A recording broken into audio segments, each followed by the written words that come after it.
ba ba ba ba.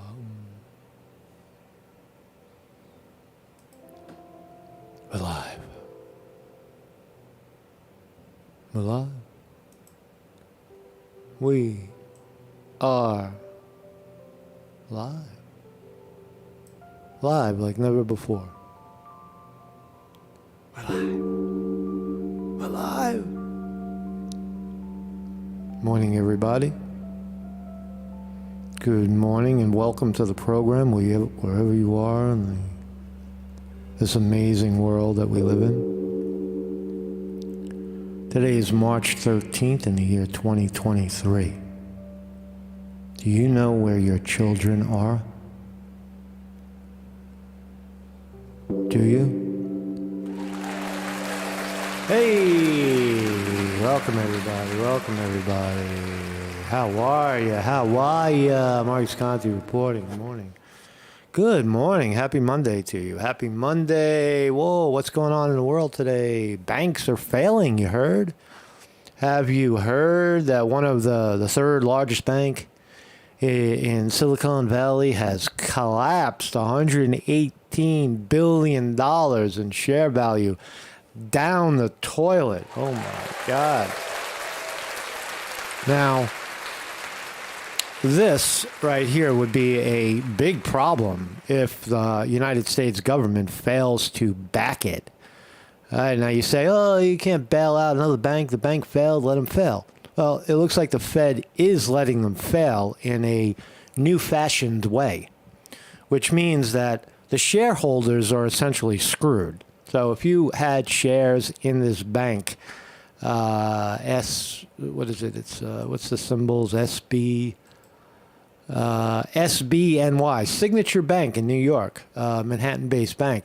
If you had shares in that bank, you are screwed. However, that's normal for Wall Street. If stock in a company is essentially a gamble, but deposits on receipt are not a gamble. So the issue of a collapsing bank is not so much is the bank collapsing for whatever reason, but are the people who put money in that bank getting screwed out of their money? It's not guaranteed. Because if it's not guaranteed, then you have a big problem in America. You have a problem where people don't trust the banks anymore, and then you can potentially get a run on the banks. You have instability in banking. It's never happened in American history. Maybe you might date it back to the 1920s, 1930s. A bank opens, they go under, they steal all the money, and the money disappears, and anybody who put money into the bank is fucked. But today, we guarantee the FDIC, federal government guarantees the deposits. And the news is that they have, in fact, backed the bank. So it's not a freeze of banking in America. The large banks, J.P. Morgan, Chase, Bank of America, Wells Fargo, Citi Group, all very, very, very well funded and well liquidated. So you're not going to see a banking crash, but you're going to see a lot of turbulence in the market. It says something about the banking system. It seems that this particular bank in New York went all in on, I guess, real estate, the values of real estate. They banked on it going up. They leveraged themselves, and it crashed. And they're out of business. So the other part of a crashing bank in America in the modern age is that the money is never lost, nor is the business really ever lost. Although the bank may collapse and go away, those deposits will be redirected likely to another bank. In other words, when something falls, like in the wild, like when a gazelle gets caught by the lions, and it's laying on the ground, ready to be eaten, what happens is the surviving the lions that chased it down all get a piece. So that's what'll happen if you can imagine it that way. The bank and or the banks that continue to fail will just get redirected. They'll essentially be given over to the larger banks to handle the deposits. That's how that works. Or when countries fail. When Germany failed after World War II, Russia, England, and the United States basically split it up. So that's what it looks like right now on Wall Street. Big day, it's a big deal. Look at that story. Also, the Oscars. Oh my God, you watched that? I didn't watch it. One of the only movies that I saw last year, Everything, Everywhere, All the Time, won a whole lot of awards, and that was a really good movie. I saw that. The woman the Asian woman, you got to identify her as the first Asian woman who ever won an Oscar. Really was what an outstanding performance. So great movie, great thing, and I think the highlight for me is always who's performing at the Oscars. And again, I love her or hate her, Lady Gaga. My God, just knocking the skin off the ball, singing a song from the heart. Sang one of her songs from the show. Top Gun. I think she wrote the song for Top Gun. And we'll look at that. Outstanding performance, a makeover for Lady Gaga. She's not coming out all glam and glamity glam. She was actually dressed more like me. So look at that. And the story that I want to talk about, the real story that I want to get down to is very interesting. And also to who was asking earlier, Mikhail Sly about OpenAI and or Chat CPT. I'm still following it, and I plugged in some of the questions that you threw into the chat earlier, and we'll see how Chat CPT, fascinating software, how it handles those questions. It does some things really well. I think it does left brain activity like poetry, even mathematics. It does that very well. As opposed as on the other hand, it doesn't really do politics very well. Why? Because it was programmed by a bunch of fucking college kids that are almost exclusively left leaning and required to use the mainstream narrative, period. Anything outside of the mainstream narrative is bad and or conspiracy theory. So it has some holes in it, so we'll continue to look at it. But look, you could say, oh, it's garbage because it doesn't have a sense of what is correct politically, what is not political. It does have a great sense of what is politically correct, but it doesn't have a sense of what is truthful. It only knows what it was told. All right, so that is what it can't do. But it could write a poem about shit that is amazing, and it could also have an opinion. I asked it about myself. I don't know, for whatever reason. I asked it a lot of things, but that one struck me as profound. I'll share the poem that it offered about me, and but this issue of drug use and non-use and or abuse is a fascinating subject for humanity. Historically, it does look like certain substances, I'm not going to call them drugs, but certain organic substances, plants, mushrooms, for example, have been found and are believed to have been used by indigenous people, religions of the past. Certainly, yogis of India have experimented with, psychedelics. So we'll look at there's an interesting argument being made by Joe Rogan and what's the other guy's name? Shapiro. Fucking, what's his name? I forget his fucking name. Shapiro. Hey, Shapiro. What's his name? I wrote it down.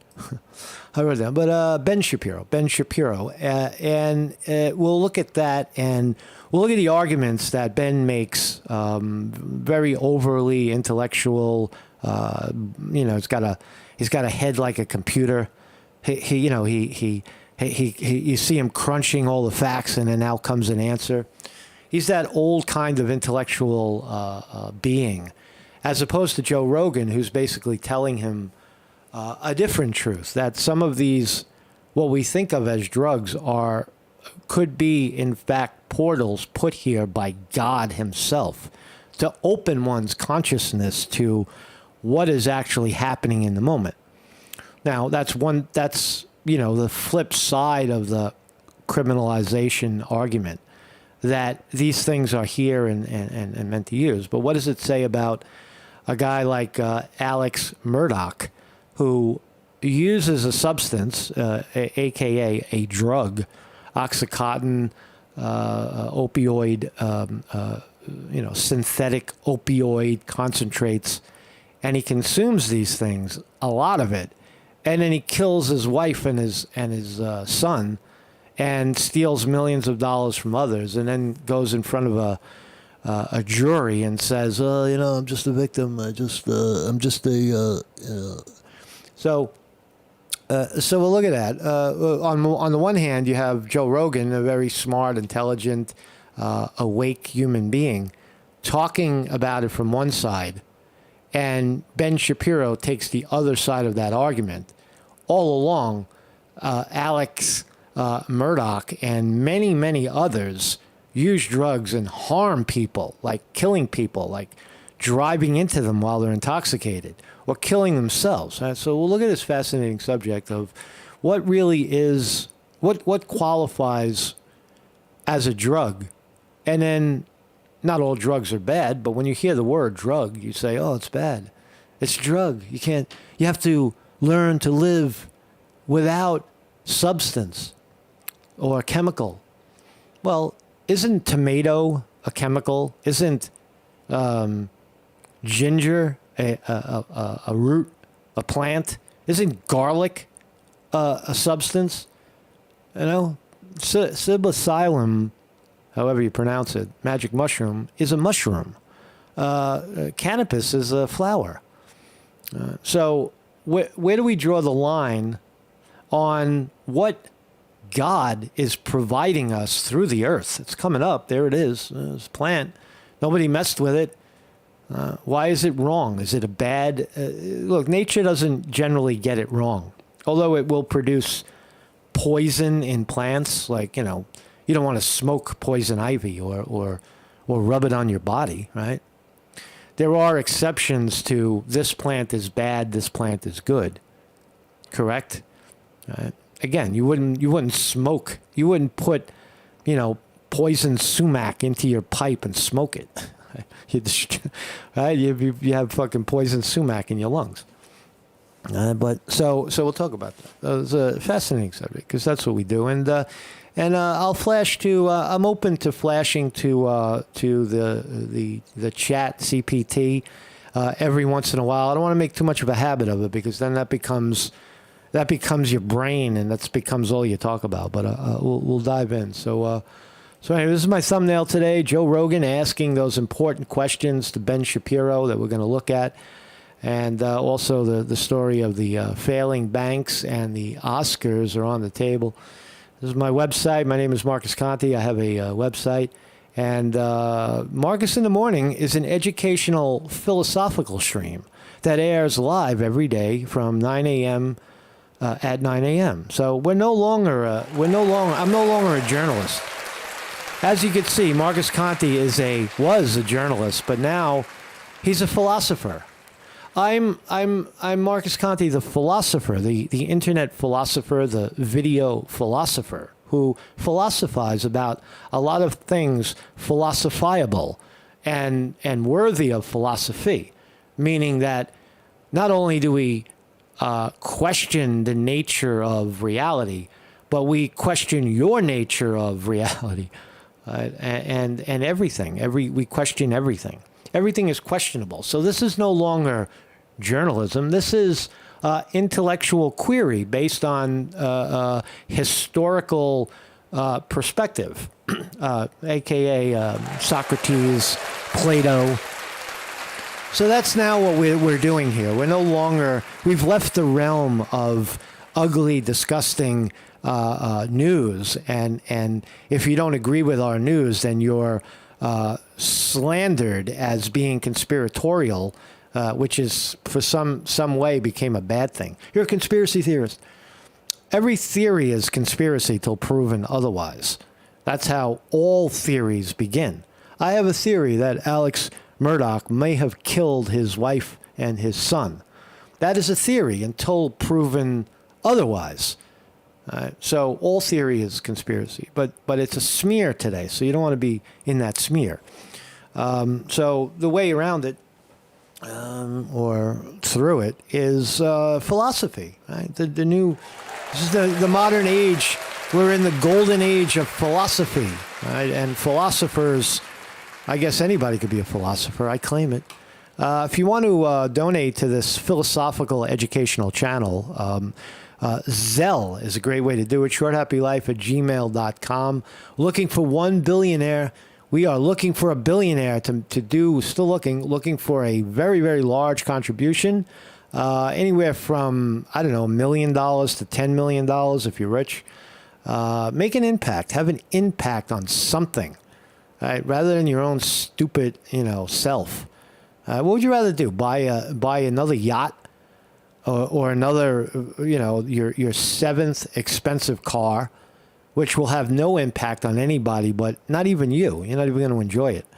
Or loosen up $1 million in this direction, and you will have created something amazing. Not just for myself, but for you as well. Bigly. So OpenAI, I'll jump right in. Here's one of the reasons why I'm now a philosopher and not a reporter. So I asked ChatGPT to write a short poem about Marcus Conte, the reporter. And this is what it gave me. Are you ready for this? In the age of information, we seek to know, but not all sources are safe, as we're shown. Marcus Conte, a name to be aware, whose conspiracy theories spread like air. His YouTube channel, a hub of fear, of secret plots and dangers near. But truth, it seems, is not his aim, as falsehoods and rumors he loves to claim. So let us be weary of what we consume and seek out knowledge that is true and immune to those who seek to deceive and mislead, for only in the light can we truly proceed. Oh, man. Oh, my God. Did this thing throw me under the bus? Holy shit. Nah, that's why I'm not happy. So, David Brown says it's a Motorhead song. It sounds like it. Anyway, so Mikkel Sly asked about AI reaching singularity. Quickly, there is ongoing debate and speculation about the potential negative effects of artificial intelligence reaching singularity, which is the hypothetical point at which AI surpasses human intelligence and becomes capable of improving its own intelligence without human intervention. Yeah, I think it clearly can be programmed that way, but it's dangerous to the creators because they lose control of it. They want to control it. Humans want to control shit. If you can't control it, why invent it? Says the psychology of the human opportunist is, what's in it for me? Rather than just creating something beautiful or amazing and seeing what happens, like a singular, artificial intelligence. So interesting question. Interesting question. Name instances of insurrection in the past years. In the past, other than January 6th.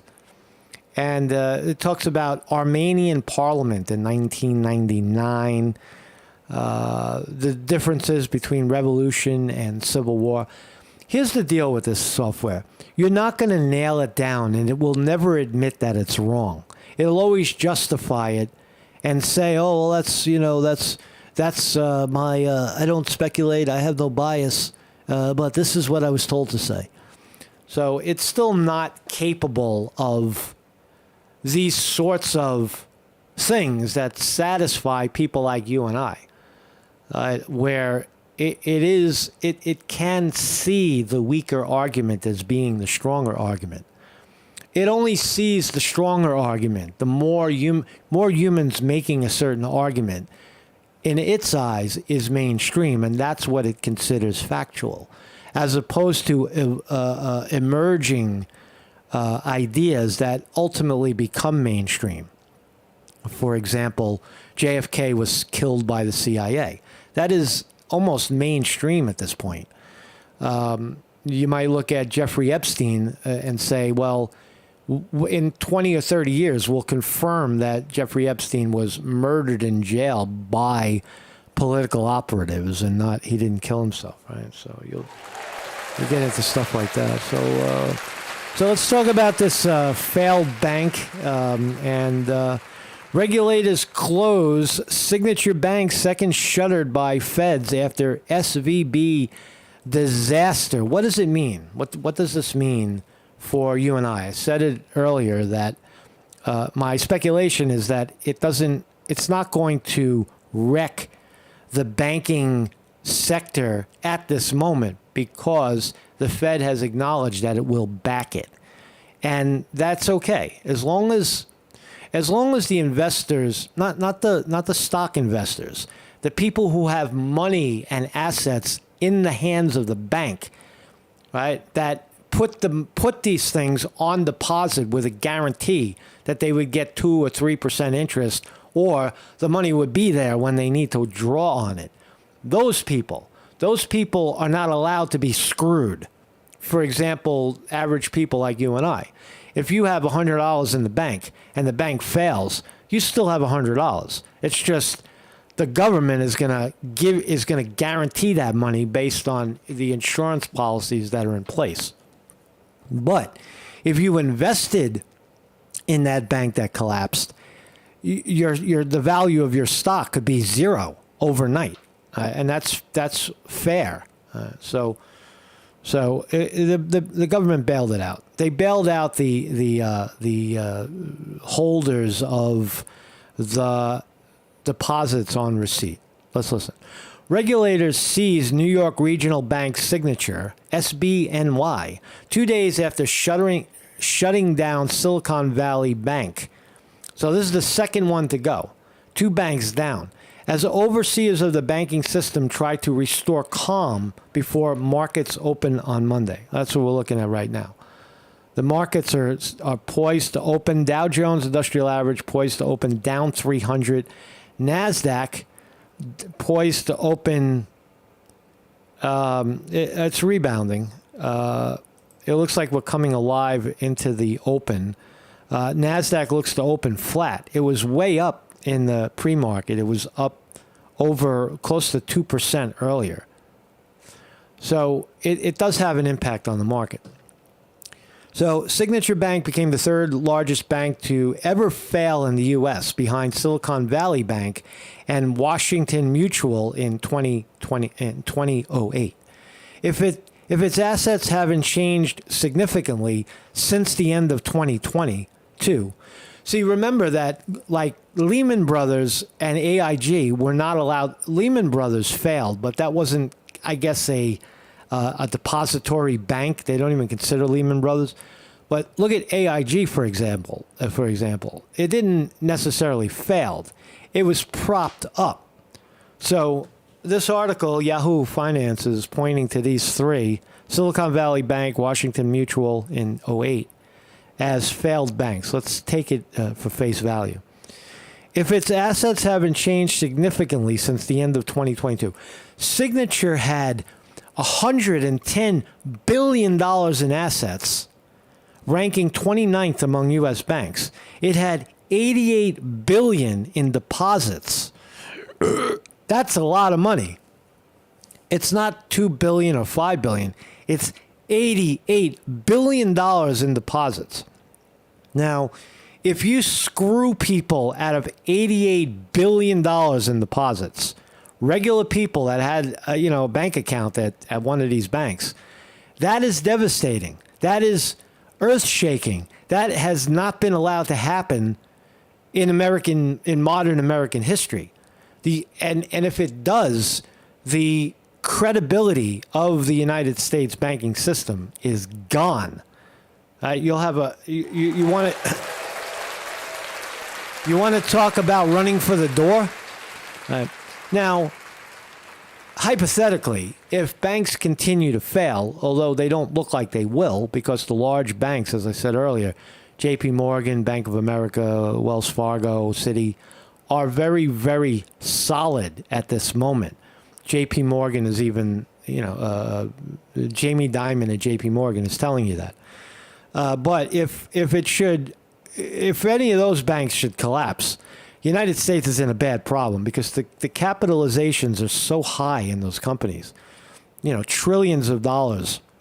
The U.S. government might not be able to back that safely and immediately. So that could be devastating. But that's not what we're talking about right here. We're talking about $88 billion in deposits that the government is going to back or guarantee.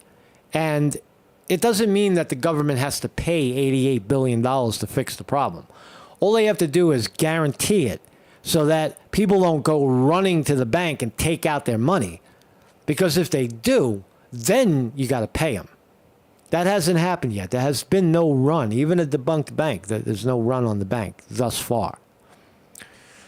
I hope that makes sense. All of those deposit holders will get their money back, according to a joint statement from Treasury Department Secretary Janet Yellen, Federal Reserve Chair Jerome Powell, and FDIC Chairman Martin Gruenberg, the Jew, who cited a systemic risk he's a good Jew, who cited a systemic risk exemption that is also being applied to all Silicon Valley Bank deposit holders.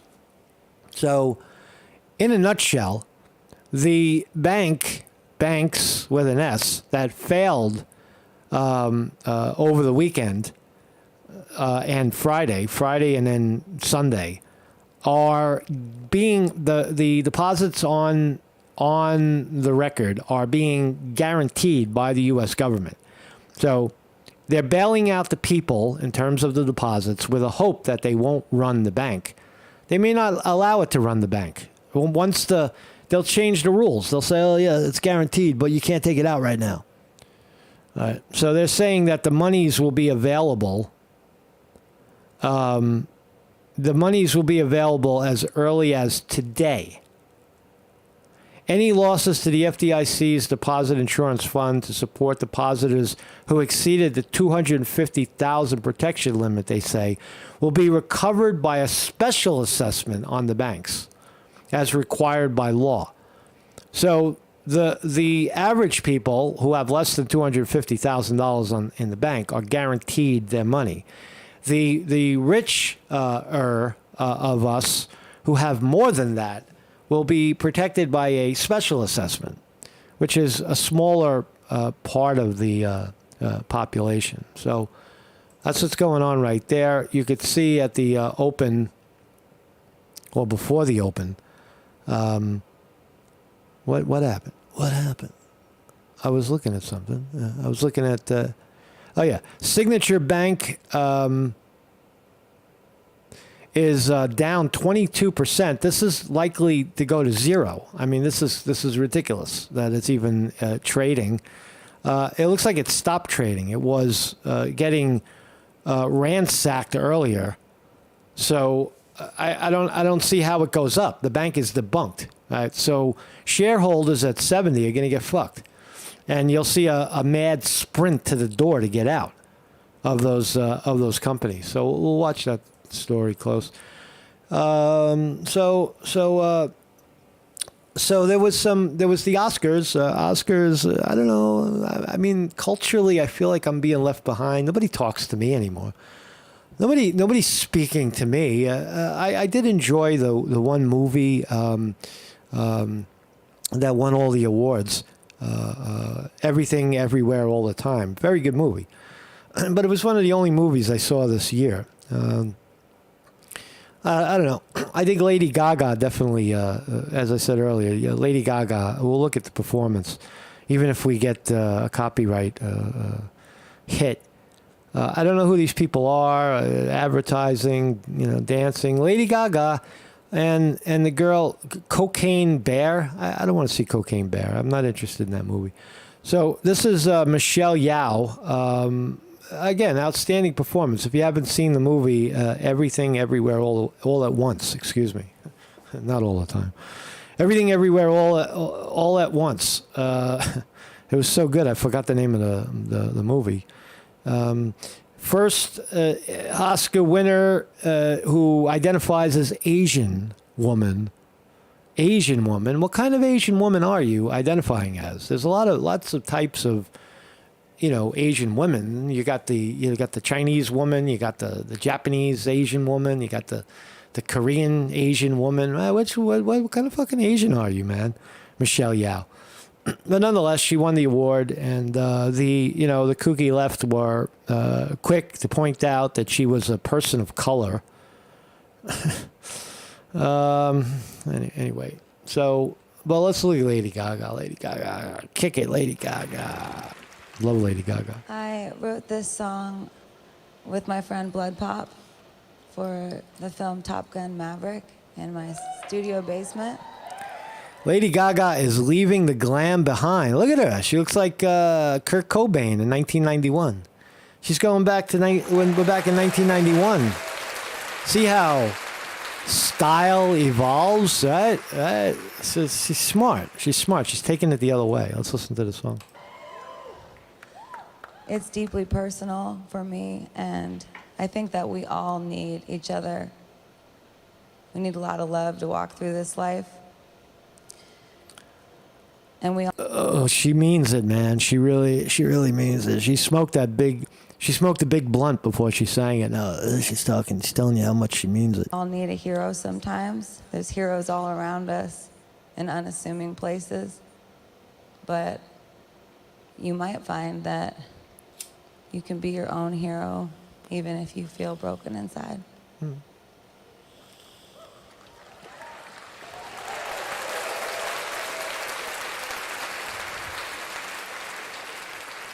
Hold my hand. Everything'll be okay. All right. I heard from the heavens that clouds have been gray. Pull me close. Okay. Wrap me in your aching arms. I'm right there with you, honey. I see that you're hurting.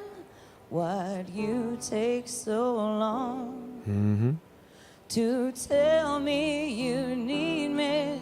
I see that you're bleeding. You don't need to show me again. Spot on. But if you decide to, I'll ride in this life with you. I won't let go till the end. Sounds like country music, right? Lady Gaga, the new country star. So cry tonight,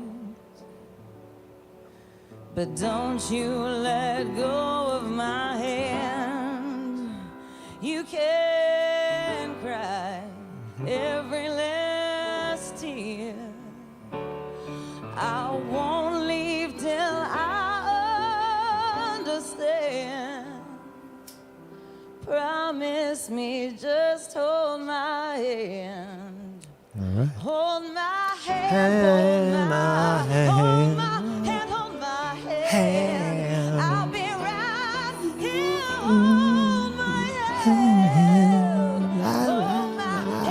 Hold my hand on my hand. I'll be right here. Hold my hand. Yep. The great Lady Gaga. I know you're scared and your pain isn't perfect. One time I gave up on myself. I heard a story. A girl, she once told me that I would be happy again. Hold my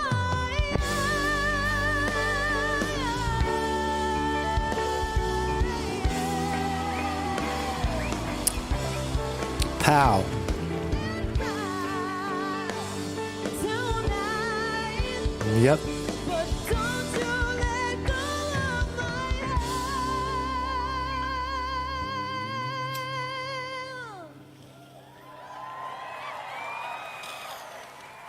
I heard from the heavens. All right. Amazing, right? Amazing performance, Lady Gaga. Lady Gaga. Put your hands together for Lady Gaga. Amazing, spectacular. Now, you want to say, like, people speculate that, oh, Lady Gaga, she's just a flash in the pan. She only made it because of her outrageous costumes. And no. That's a primitive understanding of talent. She's got it, man. This shit burns, right? And it's because she's, like one of those Italians from New York, right? She's got it, man. So Lady Gaga, thank you, Lady Gaga, for the great time. So let's listen to Joe Rogan and Ben Shapiro. Joe Rogan, the I guess exercisely awake human being. Exercises robustly, throws himself into ice water and heat, eats right, knows what he's doing, knows what he's talking about, very balanced. And then the computer brain, Ben Shapiro, who you got to slow down the fucking video to try to understand what he's trying to say. And then you realize he's not saying anything. But we'll listen to their views on the issue of what is substance, what is drug, as opposed to what is food. Think about that for a second. Is anything produced in the phenomenal world? Shouldn't anything produced in the phenomenal world be considered there for our consumption? Like, I don't know, a flower or a mushroom. That's the fundamental argument. And then we'll look at Alex Murdaugh, who didn't get that email, and he was consuming 60, 80, 100 Oxycontin pills a day, and took a gun and blew his fucking son's head off and killed his wife, right, before getting thrown in jail for the rest of his life. So let's listen to this argument and see where it goes. I'm so glad you talked about the two things that I wanted to talk to you about that I'm sure we disagree about. Mm-hmm. One of them being marijuana and the other one being gay people marrying each other. Mm-hmm. So let's start with the marijuana one. Do you think marijuana ruins people's lives? Is that one of your contentions? I think that it can, and I think in the same way Have you ever alcohol had can. any experience with marijuana? No, I'm just talking about right. So right away, Ben Shapiro has no experience at all. He's a Jewish, Hasidic Jewish boy, grew up by the letter of the religion. Not saying it's a bad thing. I'm just telling you who Ben Shapiro is. He's a very, very conservative, traditionalist, Hasidic Jew, okay? And he has ingrained beliefs about everything. But on the other hand, he also understands a great deal. So just know where he's coming from. He told you, Joe Rogan asked him, he has no experience about consumption of anything that he's talking about right now, but he's going to give you an opinion anyway.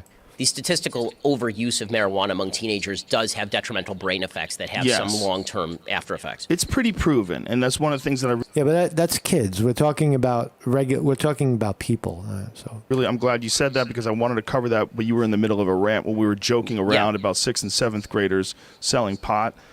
Don't smoke pot when you're young. You really should. It's not good for the development of your brain. Same thing with drinking. You know, I didn't smoke a lot of pot when I was a kid. I did it a handful of times until I was 30 years old. But I did drink a bunch of times when I was young and in high school. And it's terrible for brain development. Right. Especially before you're 25 and your frontal cortex hasn't even fully formed. I disagree with that. And here's why. If you can make an argument that psychedelics or THC, whatever you want to, whichever way you want to look at it. If these things can invoke a spiritual experience, if they can open up this a void or a view at the void to open up a portal and communicate directly with the cosmos and God, if that is what you're arguing that could happen, consuming these things as an adult, why isn't it valid for the 15-year-old as well? Right? Oh, their frontal cortex? What the fuck are you talking about? Your frontal cortex isn't developed? No. Maybe you don't need that sort of development. Maybe that's what the plant is telling you. Right? And if you catch it early, by the time you're 50 or 60, you don't have to go back and try to fix it. You follow what I'm saying? So, I didn't get a round of applause. But anyway, let's listen. I'll try not to interfere too much, but that's my thought on, an age, 30. You got to be 30 before you can expand your mind. No. The frontal lobe is like this. It's a developing thing. And there was an article recently that I posted from BBC that was saying that you probably shouldn't be considered an adult until you're 30. Right. They're saying brain development doesn't even stop until you're 26 or 28. This is why when That's totally ridiculous. people are saying let's lower the voting age to Yes. 16, I'm like, what the fuck are you talking What about? in the world? When I was 16, I was a chimp. You know, I mean, really, I was a chimp in a high school. Now, what the problem that I have with many people's perceptions on marijuana is that it's based on ignorance, meaning no personal experience with it. Right. You know, and that's what I would agree on completely. If you have this group of people over here in a psychological ward, and they're all fucking crazy, and you're injecting half of the crowd with, I don't know, lithium or some other very, very concentrated, toxic fucking concoction someone made in a laboratory to get them to lay down on the bed and have foam coming out of their mouth so that they don't hurt anybody or themselves. If you have half the room going in that direction, and then come to therapy and talk about it. If you have half the people drugged to no end, in a psych ward, and then have a little talk therapy afterwards, as opposed to, and none of them seem to be happy or getting anything out of it. You can't even understand what they're saying because they're all fucking, intoxicated. But on the other hand, you have this other part of the ward where people are dabbling in various doses of psychedelics, where their mind is expanding rather than contracting. And they're having insight. And they're actually having fun. They're enjoying their experience greatly. And they're touching something powerful. So where is the argument that the former, that is mainstream protocol, drugging fucking, mentally ill people so they don't hurt anybody? That's not helping anybody. As opposed to the other experience of enlightenment. So that's what they're talking about. Listen, I'll admit, I have no personal experience with marijuana, so I know you don't. I'm not speaking. You probably from should get experience. high. That's what I'm trying to say. Man, I've seen the effects on stock prices when people get high in the studio. Oh, so. they jump up, man. They jump down for a little when a bunch of chickens jump off the boat, but then they come right back up. The marijuana thing is, in my opinion, it's another one of those things where people have this categorized box that they like to put marijuana users in. Like, this is the category: lazy, stoner, stupid, delusional. It's too widespread for that. I mean, there are people I know who are doctors who use Yes. marijuana. So Well, there's the jiu-jitsu community is a big one. There's a giant percentage of the jiu-jitsu community. There's also a tremendous running community. I don't know if you know that, but running. Jiu-jitsu, I don't like getting on a sweaty floor with a bunch of wrestlers, right? I'm not going to be doing no jiu-jitsu. But I'll go out and run in the fresh air and enjoy. Does jiu-jitsu high. They have Okay. competitions. sounds like more of a party. It's not, man. I'm telling you, because it's not what people think it is. If you've never smoked marijuana, this is going to be a very difficult thing to grasp. But marijuana enhances jiu-jitsu because it eliminates the rest of the world. When you're rolling, which What does it mean to eliminate the rest of the world, Joe? We're now, respectfully, we're moving into the area of unexplainable. Right? There is that in spiritual circles, certainly in drug circles. There's this unexplainable feeling of clarity or oneness with all. Is that a real feeling? Yes, it is a real feeling. The person is experiencing the feeling. It doesn't matter how you created the feeling. The feeling is there. And that experience is happening for that person right now. Sometimes, not all the time. Obviously, it turns into a dungeon sometimes. But yeah, these feelings are happening and verifiable. rolling is They just can't be explained in words. Like, yeah, I saw God, man. I saw. Give me another hit of that. I'm gonna see God. I want to see God again. I forgot to ask him something. like, say, if you and Jamie were going to have a sparring match, that would be rolling. Like, you'd slap hands, and then you'd go. And you're trying to choke him, and he's trying to get you in an arm bar, and you're going after it. When you do that on marijuana, it's like you don't think of anything else other than those movements, and it becomes like this very intense meditation in violence. Yeah, because the discursive thinking, the talk where you're talking to yourself stops a little bit. When you couple it with meditation, if that's your intention to use mindfulness meditation while high, then you would, it's clearly assisted. It's something that can assist. That's what he's talking about with these jiu-jitsu people. Like, it's not violent in terms of, most of the time you don't really even get hurt. It's like you get to the point. Like, one of the beautiful things about jiu-jitsu is you can grab a hold of someone and choke them to the point where they're going to go to sleep. And you would kill them if you kept going. And they tap, and then you're friends again. And everybody's cool. And you try to do it to me, and I try to do it to you. And you really can do it reasonably hard without people getting hurt. And it happens every day all throughout the world. And a lot of these people are high. And they're doing this jiu-jitsu practice in this almost like trends. It's like it's Listen, a transcendent state. If you can function when you're using marijuana, I don't care. But you can't. See, Ben Shapiro again comes in with the brain. The brain who has never experienced. All he is academic. Oh yeah, I read this article and I saw that article and I saw these people over here and this is what happened to them and then those people over there and children and their frontal lobe isn't developed as much as it should be and it's all intellectual garbage, right? He's in his head. Right? It's direct experience, right? Someone who has never experienced meditation before is looking at it like they don't know what you're talking about. How could this benefit? How is it similar to the experiences they're talking about? If you never experienced it, you have to try it. And this is what I'm saying. The perceptions are off. So, I mean, I would assume there's a small subset of the population for whom that's not true, right? Who are overusing marijuana. Yes. And that's probably the majority, in fact. Okay, so then, but again, I would say that's not a that's case the same way with food. I agree. So I don't think there's anything we disagree about here because I'm not. So now we're making sense. They agree that there is drug use or substance use, and then there's abuse. Right? There's a difference there. Right? It could be said about anything. It could be said about sugar or cigarettes or anything that is detrimental to your health, right? The tendency to abuse it. Not talking about That's not what I wanted to say, but let's listen to Ben.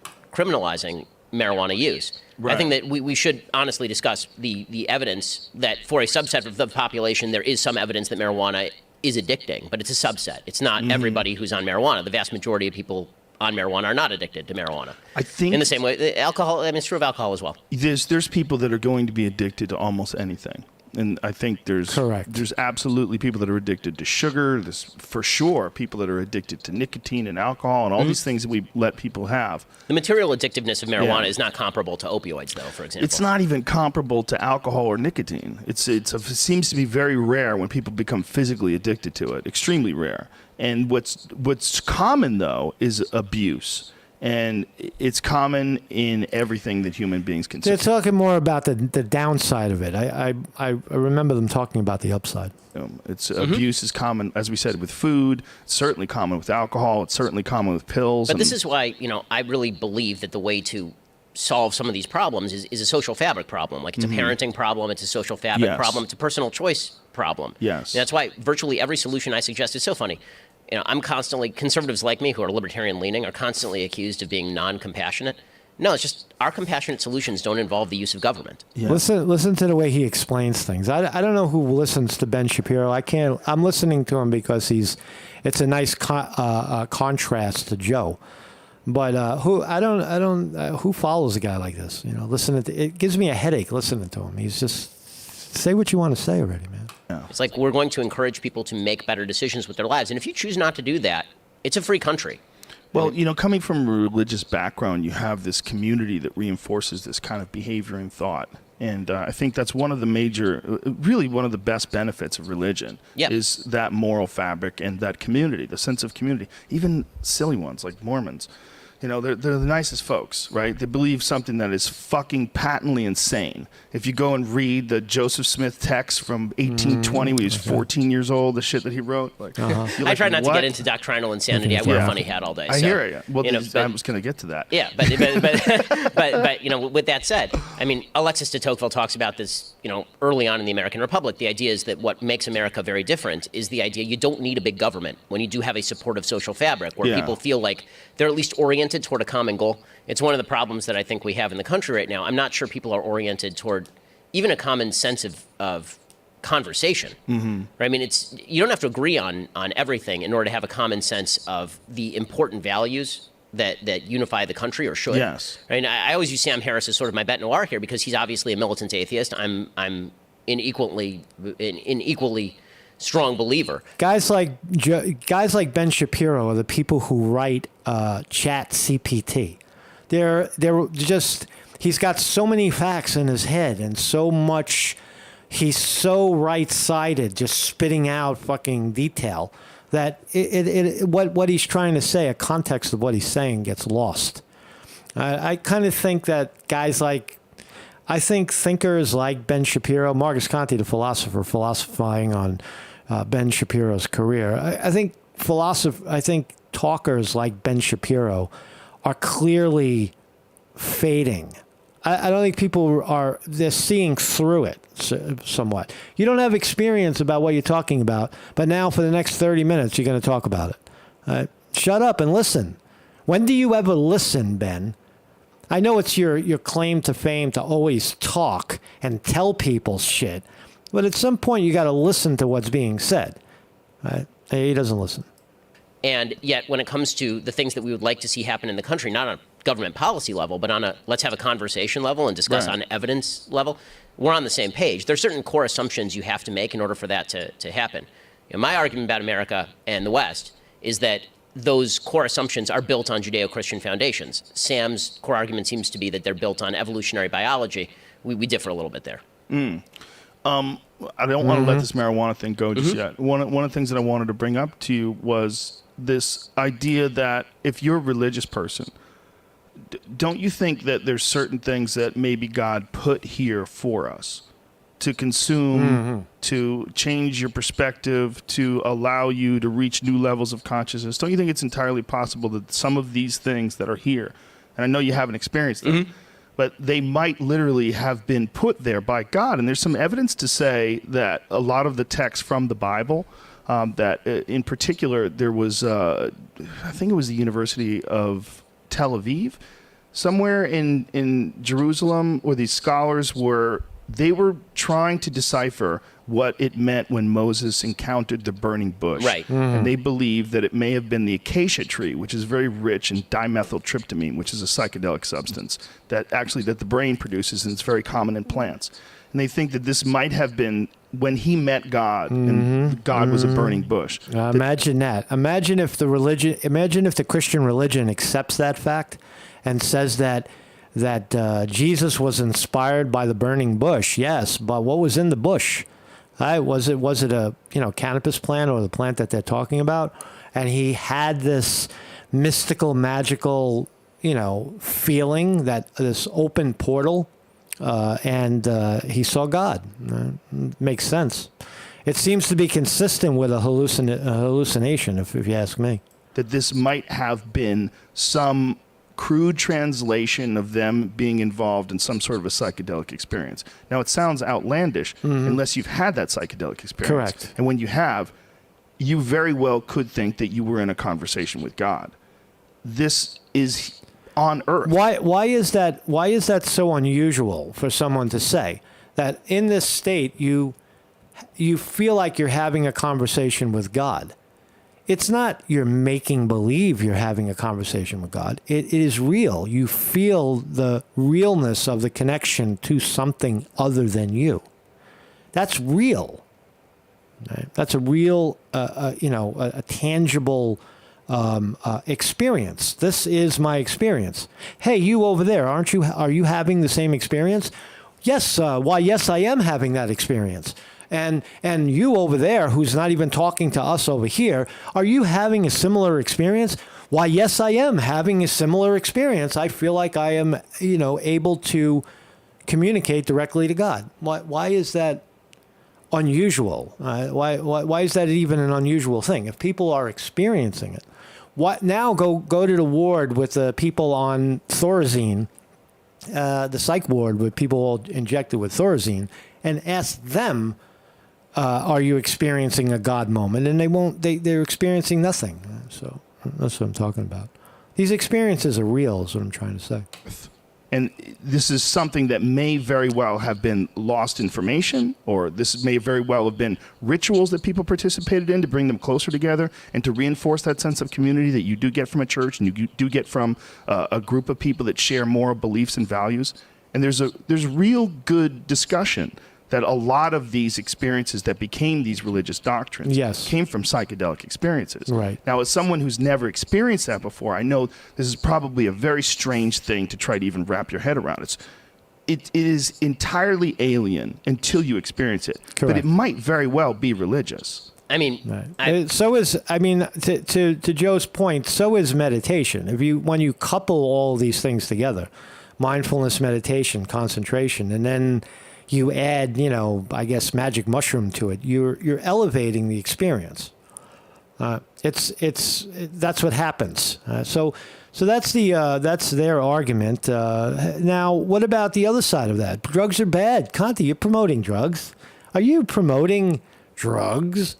No. Hear me out. Now, that is some of the positive spin on this thing we call marijuana. But what about that grows out of the ground as a natural plant, and it grows in the sun outside, as opposed to oxycodone pills that are made in a factory, a Wall Street factory, Wall Street funded factory, and are poison. And nobody ever talks about a spiritual experience when they take Oxycontin.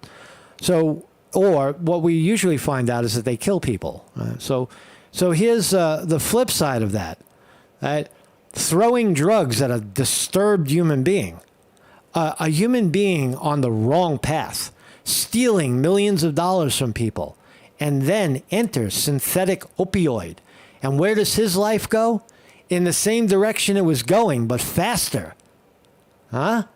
His trip down was fast. Down. Right? As opposed to yogis who use this, not this substance, but something more natural, their experience accelerates up. So let's look at the experience spiraling down. How many pills were you using a day? Depends on a number of items. Most importantly, how strong the pill was. Okay. Well, let's talk about, let's say start maybe in January of 2021 and move forward. And if you don't know who this is Alex Murdaugh. He's been convicted of killing his wife and his son. He's now sitting in jail on 2 life sentences. Here he is taking the stand, talking about his drug use. As a killer, a convicted killer. Describe to the jury what your daily pill intake was like. I think at that time, most of what I was purchasing was 30 milligram. See, the reason why you play this is now you see this is the establishment verified narrative of drugs. This is what happens when you take drugs. And that same narrative then gets planted on something that isn't that at all. That's what you're seeing. I think the contrast of these 2 videos shows that. Pills, instant release, oxycodone, that probably mixed in with some OxyContin, which is made of oxycodone. It's just time release. I would have He knows all about these little drugs he's taking. taken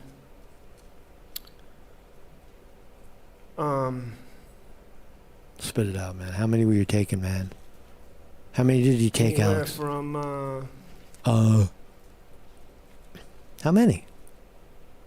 How many? 1,500 milligrams maybe to That's a lot. maybe 1,000 or maybe 1,000 milligrams or 1,200 milligrams on a day I didn't take. That's basically like 50 or 60 30 milligram Oxycontin pills. I think the Oxycontin pills are 30 milligrams. So he was taking, literally a handful of them, 50, 60, 70 a day.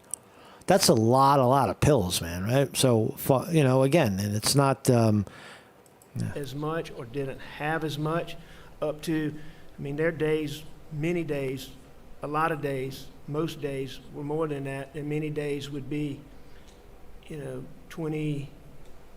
more than 2,000 milligrams a day. How many pills is that? It depends on the strength. Well, let's say it's the Of the 30s pill. that you just mentioned. If I took 30, if I had 30 milligrams. So you get the point. You get the point, right? It's the argument is umbrella drugs, right? Is that really what we're talking about when we talk about marijuana? I don't think so, man. I don't think so. So kill it there. Let's look at the final look at the markets on Market Crash Monday that it was supposed to be. The market was supposed to crash on Monday. We're now a half an hour into the session. First Republic stock plunges. Regional banks feeling the hit. But the Dow is still up 88. The S&P is only down 5. And the NASDAQ is only down 14. So everything, the big board is holding. I don't look at the bank stocks, but you would see that reflected in the Dow if it's gonna crash. It's not crashing. The Dow is actually up today. So there's no run for the doors on Wall Street. It doesn't look like there's any run for their money by the people who put their money in those 2 banks that failed because it's guaranteed by the federal government. So they got nothing to worry about. Those people, you know what'll happen? The people that have less than $250,000 at these banks and decide to keep it there will maybe in 6 months or a year, they'll get a bank statement from Chase saying we are now the legal courtship for whatever the fuck of your money, right? So now you have a Chase account instead of a SVNB whatever account. You get my point, man. All right, I'm done today, man. I'm done. Thank you for joining me, man. By the people.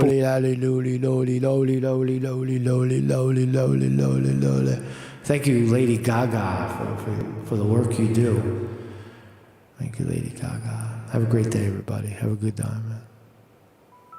There we go.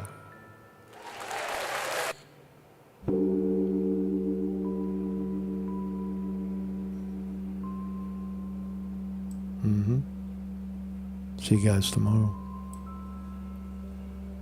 We'll see what happens tomorrow. What the hell is going to happen tomorrow? Peace, everybody.